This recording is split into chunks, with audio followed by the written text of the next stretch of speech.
Okay, today we are fixing a leaky water pipe inside a wall. So down in the basement you can see the dried mineral deposits here where water has been dripping on the floor. If you look up here, you always want to find the highest wet spot. So I see some water inside here, but it's not at this elbow.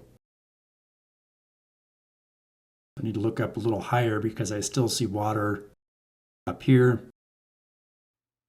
And unfortunately, when I look underneath the sink, this is in the first floor restroom above the basement, it's completely dry. You can see both valves are dry, the water lines are dry, the faucet is not leaking, the P-trap is not leaking, nothing is leaking in here. So that would tell me the leak is between here and the basement, so we're going to need to cut into the wall to find our leak. So we first need to assess what's in the wall. So we got drywall on this side. Don't want to cut in here because there's an electrical outlet in the HVAC return. So the best option for me is going to be to cut into the back of this vanity cabinet. Remember to wear PPE and know what's in your wall before you cut into the wall. You don't want to cut into an electrical line or other plumbing pipes or gas lines. Use measuring tape, a speed square, a straight edge, and a Sharpie. And I'm going to just make a nice square straight outline of exactly where I want to cut. And I'm going to use this multi-tool. It's an oscillating multi-tool. These work great, makes quick, easy work of it. You'll notice I'm not plunging the blade all the way in as far as it can go. I'm just plunging it in about 1/4 to 3/8 of an inch because that's the thickness of this vanity back. So we need to chop this little piece of wood out. Again, using the multi-tool. And then we're going to use the multi-tool to cut out the drywall. And same thing, I'm not plunging the blade all the way in. I'm just plunging it in about 1/2 inch to 5/8. About the thickness of the drywall.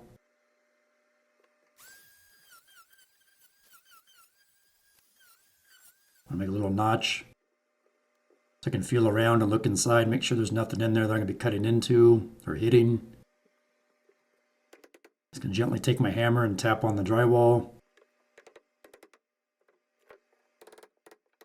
Like so. And bust out these 2 little pieces of drywall so you can see where our leak is. So we take a closer look. The highest wet spot that I'm finding is right here on this T. You see that? So that's the source of our leak. Whereas up here you can see it's dry.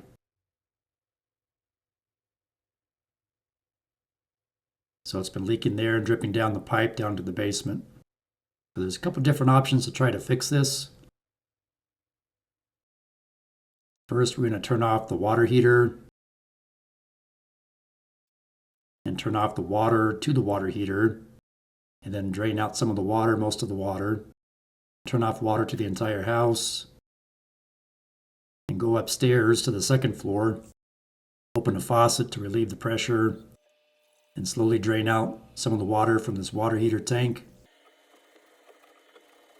So the first option is we can try to get lucky and clean and flux and solder this joint in place.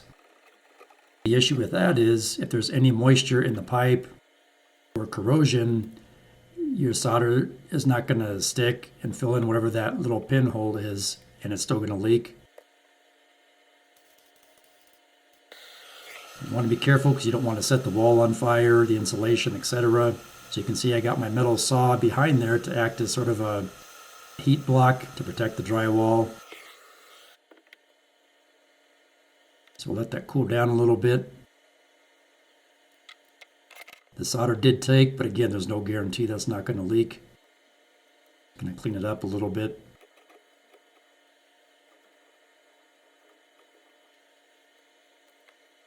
Now this is a long shot. Usually this may or may not work. So we'll go back down, we'll close the drain valve, we'll turn the water heater on, turn the water on to the house. Don't need to turn the water heater on yet until we're sure our leak is fixed. Then we'll turn the water heater back on. But we do want to put water into the water heater because this is a hot water line that was leaking. I'm slowly opening the valve. I always find take out these aerators because you don't want sediment to fill up the aerator when the water comes back on. So we're waiting for all the air to be pushed out of the piping. There we go. Now we got a steady stream of water. So now the pipe is pressurized. I'm doing the same thing on this other sink. No more air is coming out. We can shut it off. Pipes are pressurized. We'll go down and check for leaks.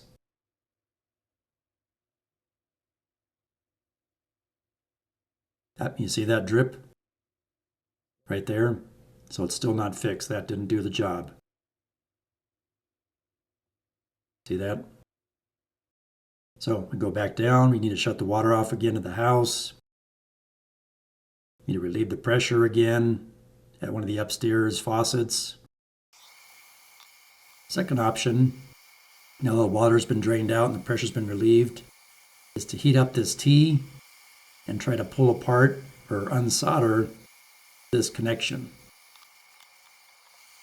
The issue I'm having here is you can see the copper pipe goes through the 2x6 stud on the right side, and then down below and up top, the copper pipe goes down through the bottom plate into the basement, so I don't have enough wiggle room, if you will, to pull the T apart from this copper pipe, unfortunately. That means the third and final option is I'm simply going to have to cut out this T and install a new T. And these little compact tubing cutters come in handy for this type of application. When you're working in a tight space, it's a great tool. But again, the water is off to the house. We've relieved the pressure in the hot water line. The water heater is off. You got a couple different options as far as how to replace this T. You can solder in a new T if you're comfortable doing that. If you don't want to solder or don't know how to solder or you're not comfortable soldering, another option would be push to connect fittings. You can do like a slip push to connect T. Push connect fittings are plumbing code compliant, including for in-wall repairs like this. I won't be using push connect fittings on this today. We're going to be using some PEX pipe and a PEX T. But no matter what option you choose, you always want to make sure you clean and deburr all your copper pipes. You want them clean and dry. Yeah, that's what a push connect T looks like. But we're not using that today. But you could, if it's, to each his own. So everything's clean. Want to make sure everything's deburred. The reason why I had to cut that branch, that horizontal copper pipe back farther was because when I grabbed it with my channel locks, as the pipe heated up and got soft, it damaged it. So I cut it back to where I had some good pipe. So now I got to solder on a coupler and an extension to replace that little damaged section of pipe that I damaged with my channel locks. Even though I tried to grab it gently, that's the risk you take when you try to pull the pipe apart. So again, I cleaned it. We're going to put flux on our joints using a MAP gas torch, some lead-free solder.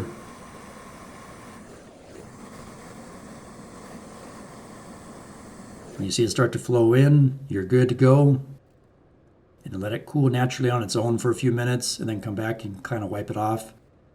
You can see I soldered in these 3 adapters. You see that? So that'll allow me to install a PEX T and PEX pipe. And we'll use cinch clamps or cinch rings.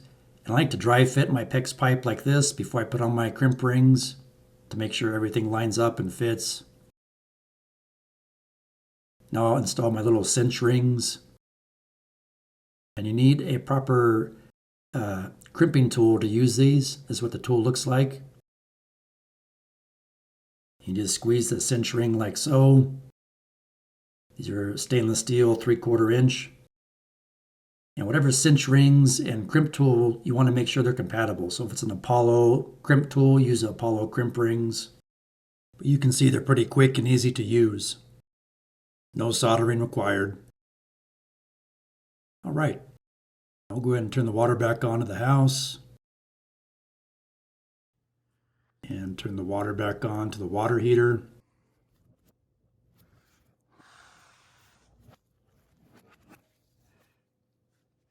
Then we'll go upstairs, and again with the aerator removed, wait for the water to come out, purge all the air out of the hot and cold water lines. Looks good. The same thing on the other sink upstairs. You don't want any trapped air in your pipes, obviously. Check for leaks. No leaks. Everything's dry. Woo! Go ahead and turn the water heater back on. And to patch up the wall, I like to make a cardboard template first. And then I'm going to use this 1/4 inch thick 2 foot by 2 foot piece of birch plywood and simply cut a patch into place like so. This job's complete. I hope you found this helpful. I want to tell you about our Practical Facilities Maintenance Handbook, available now in ebook and paperback format. It has common facilities, documents, signage, tags, resource and training material, as well as shop equipment drawings that you can use to fabricate shop equipment for your facility. The link for this book is in the video description below. Or if you need shirts, hats, mugs, or weather-resistant stickers for your facility, there is a link in the video description below where you can purchase the products you see here on this facilities maintenance website. I hope you find this helpful. Please like, share, subscribe, leave me a comment, and thanks for watching.